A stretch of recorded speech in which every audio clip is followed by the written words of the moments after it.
Pulivendula ZPTC ఉప ఎన్నికలో repolling ముగిసింది. అచ్చువెల్లి, కొత్తపల్లి గ్రామాల్లో భారీ భద్రత మధ్య రీపోలింగ్ నిర్వహించారు. పులివెందుల ఒంటిమిట్ట జెడ్పీటీసీ ఉప ఎన్నికల ఓట్లను రేపు లెక్కించనున్నారు. ఎలాంటి అవాంఛనీయ ఘటనలు జరగకుండా భారీ బందోబస్తు ఏర్పాటు చేశారు. పులివెందుల్లో 10 టేబుళ్లు ఒక రౌండ్లో లెక్కింపు జరగనుంది. ఒంటిమిట్టలో 10 టేబుళ్లు 3 రౌండ్ల లెక్కింపు జరగనుంది.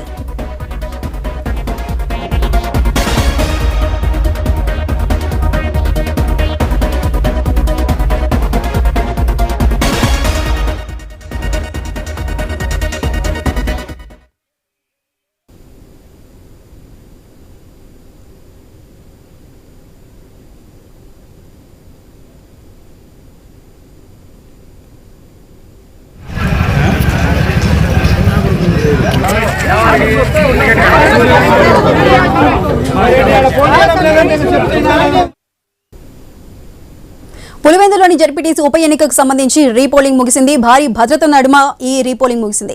అయితే దీనికి సంబంధించి మరింత సమాచారం కడప నుండి మా కరెస్పాండెంట్ శ్రీనివాస్ మరింత సమాచారం అందిస్తారు. శ్రీనివాస్, చెప్పండి. ఓవరాల్ గా ఏదైతే ఉప ఎన్నిక నేపథ్యంలో రీపోలింగ్ కూడా 2 పోలింగ్ కేంద్రాల్లో జరుగుతున్నాయి. అచ్చవెల్లి, మరొకటి ఈ కొత్తపల్లి పోలింగ్ కేంద్రాల్లో కూడా ఉదయం నుంచి కూడా రీపోలింగ్ ప్రక్రియ కూడా కొనసాగుతున్నప్పటికీ కూడా ఈ కొత్తపల్లిలో దాదాపు 1200 పైగానే ఓటర్లు ఉన్నారు. దాదాపు 50% కూడా అక్కడ ఓటర్లు తమ ఓటకు వినియోగించకపోవడం కూడా చాలా ఆసక్తి రేపుతున్నాయి. ఎందుకంటే ఇప్పటికే ఏదైతే నిన్న ఉప ఎన్నిక సంబంధించినటువంటి పోలింగ్ ప్రక్రియలో కూడా ఒక రకంగా హేమాహేమీల మధ్య జరుగుతున్నటువంటి మాటల యుద్ధం, అలాగే ఉద్రిక్త పరిస్థితి నేపథ్యంలో జరుగుతున్నటువంటి ప్రక్రియల మొత్తం కూడా ఓటర్లు మొక్కు చూపబోవడం రీపోలింగ్ కొంత మైనస్ గాని భావించవచ్చు.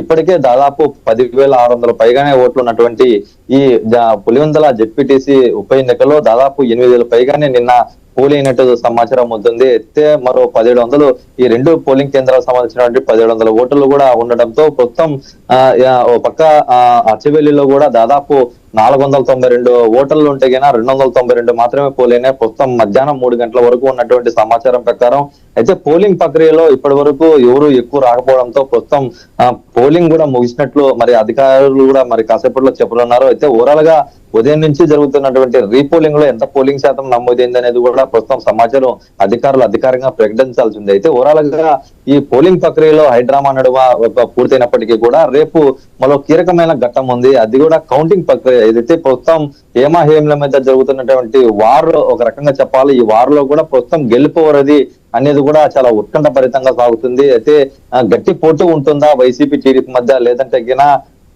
ప్రజలు ఒక్కరికే పట్టం కడతారా అనేది కూడా ప్రస్తుతం తీవ్ర చర్చలు సాగిస్తుంది. అయితే రేపు ఉదయం ఏదైతే కడప నగరంలోని కడప నగరంలోని ఈ కౌంటింగ్ ప్రక్రియ కూడా ప్రారంభం కానుంది. ప్రస్తుతం పులివెందుల సంబంధించినటువంటి 10,601 ఓట్లకు గాను ప్రస్తుతం 10 రౌండ్లు ఒక టేబుల్ ని ఏర్పాటు చేయడం జరిగింది.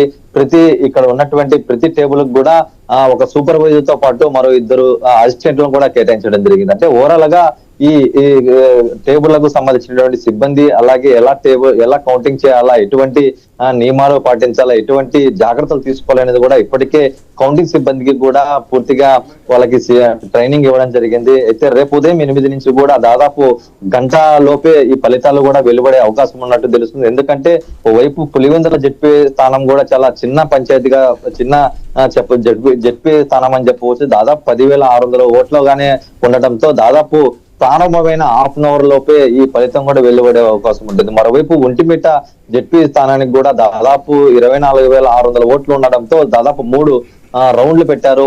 10 టేబుళ్లు ఏర్పాటు చేశారు. మొత్తం ఓవరాల్ గా దాదాపు 100 మంది కౌంటింగ్ సిబ్బంది కూడా ఈ కౌంటింగ్ ఏర్పాట్లు కూడా ముమ్మరంగా పూర్తి చేసేందుకు కూడా ఆ దిశగా ఉన్నట్టు తెలుస్తుంది. ఇప్పటికీ కూడా కౌంటింగ్ ఏర్పాటు సంబంధించినటువంటి ఏదైతే బ్యాలెట్ బాక్సులు ఉన్నాయో వాటిన్నిటిని కూడా ఇక్కడ కౌంటింగ్ కేంద్రంలో ఏర్పాటు చేస్తారు సీల్ రూపంలోనే. ఎందుకంటే రేపు ఏదైతే ఏజెంట్లు కానీ లేదంటే పార్టీల తరఫున కూడా వాళ్ళ ఆధ్వర్యంలోని సీల్ ఓపెన్ చేసి ఈ కౌంటింగ్ ప్రక్రియ ప్రారంభం కానుంది. మొదట ఎటువంటి అంచనాలు ఉంటుందో, పార్టీ ఉంటుందో అనేది కూడా ప్రస్తుతం టీడీపీ వైసీపీ మధ్య గట్టి పోటీ ఉంటుందనేది కూడా ప్రస్తుతం ఆసక్తిగా రేపుతున్నాయని చెప్పవచ్చు. Right Srinivas, thank you.